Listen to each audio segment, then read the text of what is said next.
Hi friends नमस्कार जय जगन्नाथ आपण मानकु हमर ए न्यू वीडियो को बहुत बहुत स्वागत। आशा करबी आपण माने समस्त भलर थिबे खुशी थिबे। आकी पूजा काम सब सरलानी ठाकुर पूजा रुसे करबे चलंतु। आज किछि टिफिन बनवानी डायरेक्ट भात करदबा। राती रो रुटी अछि जदि सार खाइबे खाइबे डायरेक्ट भात करदबा। तो चलतु आज दिन सारा कौन कौन होउची मु आपनको फुल अपडेट देबी। आम सहित जोड़ी होगी रुहतु वीडियो रे कंटिन्यू रुहतु जानि पारिबे आज कौन कौन होउची। जमार भी मझिरो स्पीक करंतु नाही एमिति भल पाइबा दियंतु। आशा करबी आपण माननकु समस्त को आम वीडियोटी भल लागुथिबो। चलतु आज दिन सारा कौन कौन होउची मु आपको देखेबी। एक्चुअली ये तो आम दी जन अच्छु सेमती किसी भी देखेबा नहीं जहाँ खाइलु पीलु रहिलु बास सेतिकी। सी तो जाउछंती मु एकुटिया घरे किछि नहीं एपट सेपट होउची बास सेतिकी ही रह आउ किछि भी नहीं किछि करूनी। तो चेष्टा करिबु बहुत किछि देखेबा पई। आउ चलंतु आजिर काम स्टार्ट करिबा। हाथ डाली भजा। Hello friends good morning. देखो मुझे भात कलरा आलू भजा कर देइछे।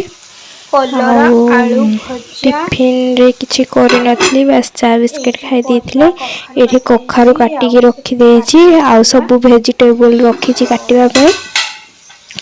तो कलरा को फ्राई कर दोची। फर्स्ट कलरा टिके टाइम लागिबो काहेकि ना ताको पूरा रोस्ट हबा जाए भाजबा को पड़िबो। सेति पई मो आग कलरा आलू को फ्राई कर देली आ एठी फ्राई होची। आ एठी देखंतु मु एबे सब परिबा को काटी देबी। से बैगनटा देखंतु टिके पोखड़ा हो जाइथिले। तो सेपटे मु भात एपटे कलरा आलू भजा बसैकी सब वेजिटेबल को काटी दउची कारण जल्दी करी बोली भाभी थिली रील्स बनेबा पाए। तो मु कड़ाई रे कसी देइथिली परिबा तक को आउ प्रेशर रे ढाल देइथिली जाद्वारा कि जल्दी सिझी जीवो बोली। देखंतु मैं सब परिबा को काटी देइछि।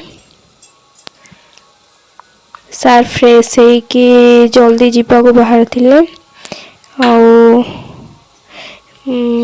बिस्किट खाई दे कि पळेले जल्दी करि पार नथली रोसे सेति पाए। तो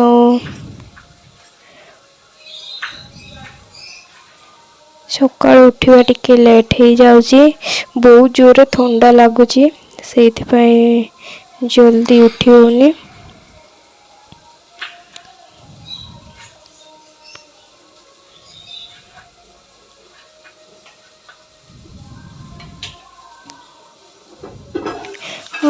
मझे मझे कलरा को भी टिके घांटा पड़ता कारण सेटा तले लगी बोली ये गैसटा लगी ना तले लगी जाता से मझी को मझी टिके टिके घांटू थिले। छुई को काटिदेली। मु केबे छुई एक्चुअली पकाएनी तरकारी रे।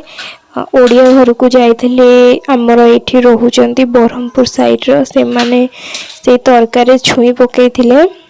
एक्चुअली सेटा तरकारीटा भल लागुथिला मु कहली चलो आमे भी पकई देखिबा केंदी लागुची। तो मु पकई थिले भल लागिथिला भी। तो एठी मु प्याज को ब्राउन कलर हेपा जाए भाजी देइथिली आउ अदा रसुण पियाज अल्प आ सोरिष जीरा को बाटी देकी मसला करथिली। मसला टिके भाजी देबा भाजी देला परे हळदी गुंड आउ धनिया जीरा गुंड आ हमर अल्प चिकन मसला पके देकी ताको भल भाबरे गोळेई देबा। मु एठे तरकारी बसई देकी जाइथिली रील्स करबा पई। रील्स करिके आसला परे देखंतु तरकारी को हेजी देखिबा। ଦେଖନ୍ତୁ ତରକାରୀ ପୁରା ହେଇଯାଇଛି କିନ୍ତୁ ଟିକେ ଅଧିକା ସିଝି ଯାଇଛି। ଆଉ ମୋତେ ବହୁତ ଜୋରସେ ଭୋକ ଲାଗୁଥିଲା ତ ମୁଁ ଭାବିଲି କି ଆଗ ଖାଇଦେବା ତାପରେ ଇଏ କରିବା। ଯାହା ଯେମିତି ହେଇଛି ଚଳେଇଦେବା, ଅଧିକା ସିଝି ଯାଇଛି ଚଳିବ। ଆଉ ମୁଁ ରିଲ୍ସ ପାଇଁ ଏତେ ପାଗଳ ହେଇଯାଇଥିଲି ଯେ ସେପଟେ ମୋର ଧ୍ୟାନ ନଥିଲା ଜମା ବି ଟିକେ ମେକଅପ୍ ହେଲାବେଳେ। ଆଉ ଏଠି ମୁଁ ମେକଅପ୍ ବି ଛଡ଼େଇନି। ଦେଖନ୍ତୁ ମୁଁ ରିଲ୍ସ କରିକି ଆସିକି ଏକା ଯାଇ ଖାଇଦେବି ବୋଲି ଭାବିଲି, ମେକଅପ୍ ବି ଛଡ଼େଇନି। ଇଭିନିଂ ହେଇଗଲା। ଇଭିନିଂରେ ମୁଁ କିଛି ଖାଇଥିଲି, ଏମିତି ଫିଙ୍ଗର ଖାଇ ଦେଇଥିଲି। ତାପରେ ସାର୍ ଆସିଲେ, ସାର୍ ଆସିବାରୁ ରୁଟି ବନେଇଲି। ସାର୍ ମାଛ ନେଇକି ଆଇଥିଲେ, ମୁଁ ରୁଟିଟା ଅଟା ଦଳି ଦେଇଥିଲି ତ ସେଇଥିପାଇଁ ରୁଟି ବନେଇଦେଲି, ନହେଲେ ନାହିଁ ଭାତ ହେଇଥାନ୍ତା। ତଥାପି ବି ମୁଁ ଭାତ କଲି କାରଣ ମୋତେ ମାଛ ଭଜାରେ ମୋତେ ରୁଟି ଖାଇବାକୁ ଭଲ ଲାଗେନି। ମାଛ ତରକାରୀ ହେଲେ ବି ମୋତେ ରୁଟି ଖାଇବାକୁ ଭଲ ଲାଗେନି। ତ ମାଛ ଭଜାକୁ ସକାଳର ତରକାରୀ ଥିଲା, ସାର୍ ରୁଟି ତରକାରୀ ମାଛ ଭଜା ଖାଇଲେ। ଆଉ ମୁଁ ମାଛ ଭଜା, ଭାତ ଆଉ କାକୁଡ଼ି ସାଲାଡ଼ ଖାଇଲି। ତ ଏଠି ରୁଟି କରୁଛି ମୁଁ।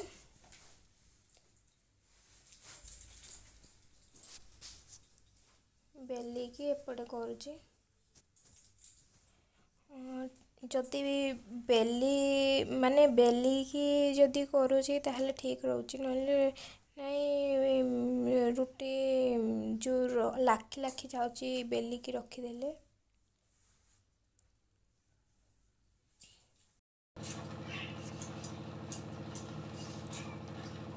ଚାଲିଛି ଏମିତି ମୋର ରୁଟି କରା। ମୋତେ ଆକ୍ଚୁଆଲି ଭଲସେ ରୁଟି କରି ଆସେନି। ତ ଏଇଠି ତ ମୁଁ ମୋର ରୁଟି କରି ଚାଲିଥିଲି। ମୋତେ ଭଲସେ ରୁଟି କରି କ'ଣ ପାଇଁ ଆସେନି କି ମୁଁ ଟିକେ ଫୁଲେଇ ପାରେନି ଠିକ୍ ସେ। ଆଉ ଯେଉଁ ମୁଁ ଟିକେ ଏକ୍ସାଇଟ୍ ହେଇଯାଏ, ଯେଉଁ ପଟେ ଫୁଲିଯାଏ ସେପଟେ ମୁଁ ଦବେଇ ଦିଏ।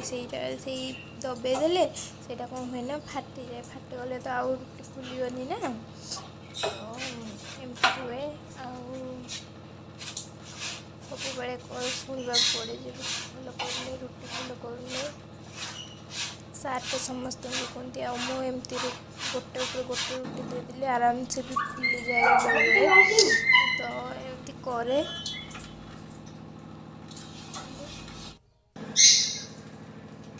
ଆଉ ଏଠି ରୁଟି କରି ସାରିକି ମୁଁ ପିଆଜ ରସୁଣ ଛଡ଼େଇଲି, ପିଆଜ ତ ନାହିଁ କେବଳ ରସୁଣ ଛଡ଼େଇଲି। ରସୁଣ ଅଦାକୁ ପେଷ୍ଟ କରି ମୋ ଷ୍ଟାଣ୍ଡଟା ଏଠି ମୋର ଟିକେ ଏପଟ ସେପଟ ରହୁଥିଲା, ଠିକ୍ ସେ ଦେଖାଯାଉନଥିଲା, ସେଥିପାଇଁ ମୁଁ ଷ୍ଟାଣ୍ଡଟାକୁ ଠିକ୍ କଲି। ଆଉ ରସୁଣ ଛଡ଼େଇଲି।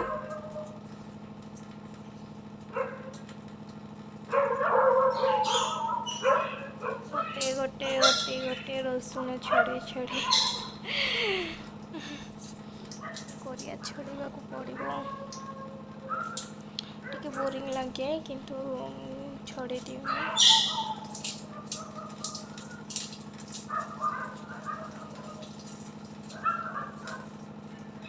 ଆଉ ସାର୍ ତ ତାଙ୍କର ସେଇଠି ଚଢ଼େଇମାନଙ୍କ ସହିତ ଖେଳୁଥିଲେ।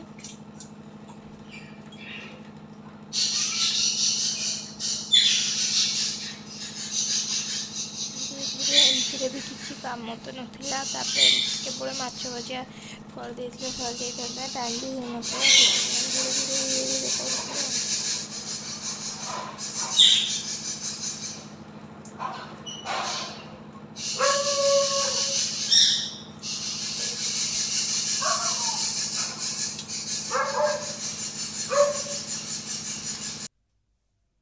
ତ ଏଇଠି ମୁଁ ମାଛ ନେଇଯାଇଛି, ମାଛ ଧୋଇକି ରଖିଥିଲି।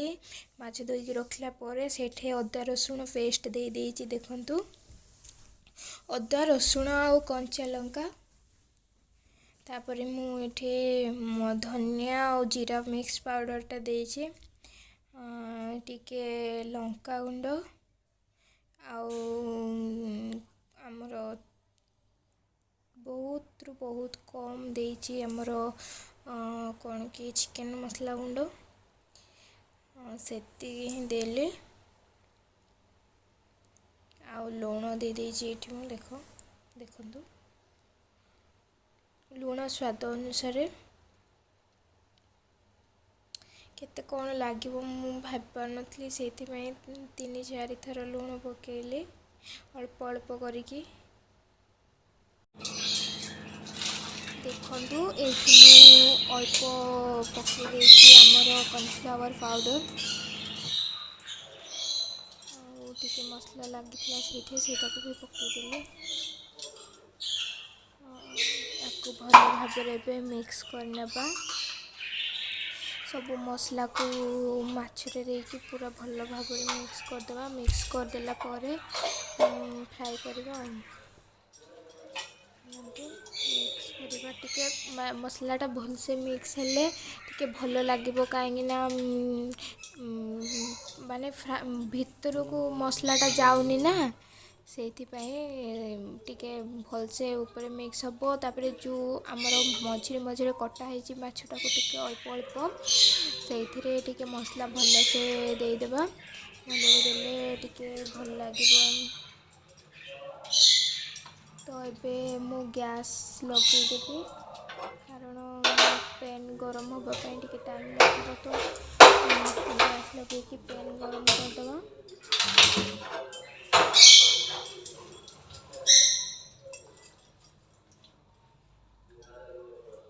ଦେଖନ୍ତୁ ପ୍ୟାନ୍ ଗରମ ହେବା ପାଇଁ ମୁଁ ଛାଡ଼ି ଦେଇଛି।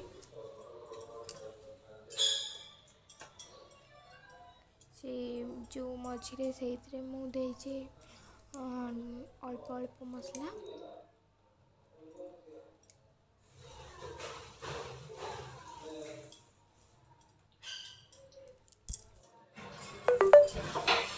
ତ ଦେଖିପାରିବେ ମୁଁ ମାଛକୁ ଭଲ ଭାବରେ ଗୋଳେଇ ଦେଲି। ଟିକେ ଅସନା ହେଇଥିଲା ତ ପୁରା ଟିକେ ପୋଛିଦେଲି। ତ ଏବେ ଗୋଳା ଗୋଳି ସରିଲା। ମୁଁ ଏବେ ତେଲ ଦେଇଦେଇଛି। ତାୱା ଟିକେ ରୁଟି ଯେଉଁ କରିଥିଲି ସେଇଥିର ଅଟା ପାଉଡ଼ରଟା ଟିକେ ଥିଲା କିଛି କମ୍, ତ ସେଇଟାକୁ ସଫା କଲି। ସଫା କରିକି ଗୋଟେ ହାତରେ ତ ମିଶେଇଥିଲି, ସେଥିପାଇଁ ଡବାକୁ ଏମିତି ଧରିକି ସେଇଥିରେ ତେଲ ପକେଇଲି।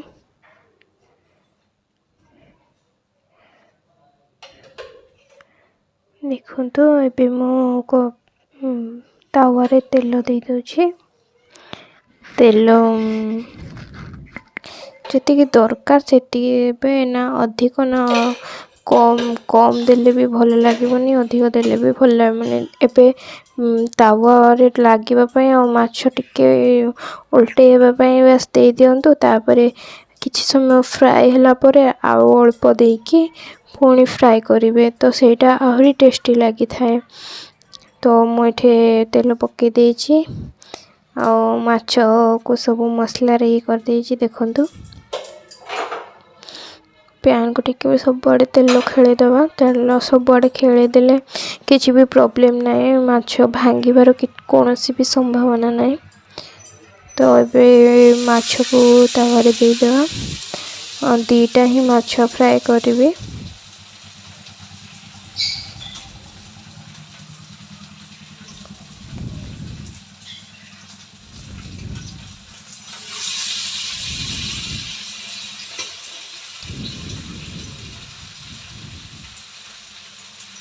ସବୁ ମାଛକୁ 2ଟାରେ ଭଲ ଭାବରେ ମସଲା ଦେଇକି ଫ୍ରାଏ କରିଦେଲି। ଏବେ ଆଉ 2ଟା ମାଛରେ ମୁଁ ମସଲା ତକ ଭଲସେ ଦେଉଛି।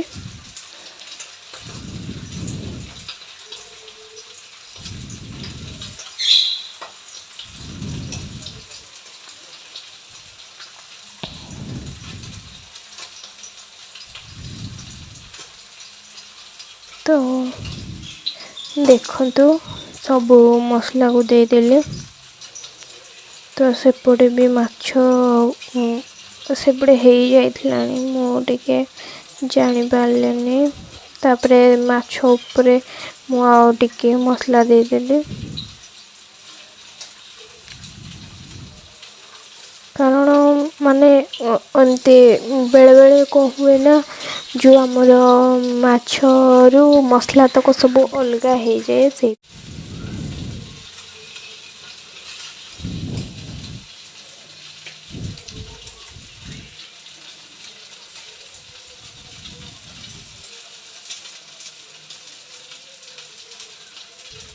सेम प्रोसेस सेमती करी सेमती ही आ किसी ये नहीं तो बहुत जोर से ସେଇଟା ଫୁଟିଲା कौन ପାଇଁ कि ମୁଁ भी जानी पारलिनी ସେଇଟା आखि तो नहीं आखि थिले फुटी थांता किंतु आखि नहीं किंतु भी फुटला तो बहुत डर लगिला हाथ को छिंचाड़ी दे था मु सेतेले मो हाथ धोइबा को जाइली हाथ धोई पळैली एबे तेल जाक एपटू कर दूची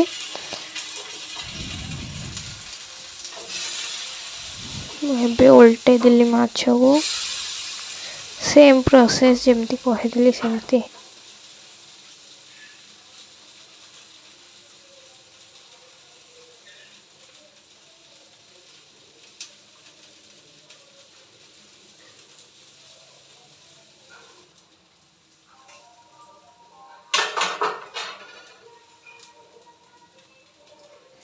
तो सेपटे सार मो वीडियो देखुले आज जो वीडियोटा करी तो से वीडियो गीत जो बजेले से मु रही पार्लिनी डांस करदेली आउ माछ काढ़ी रखीदे जी आम घर साइड रोचंती से पप्पू भाई बोलिकी तांको देवाई दीटा माछ तांको देदे आ 3टा माछ मु रखीदेवी आउ चलतु दे आसवा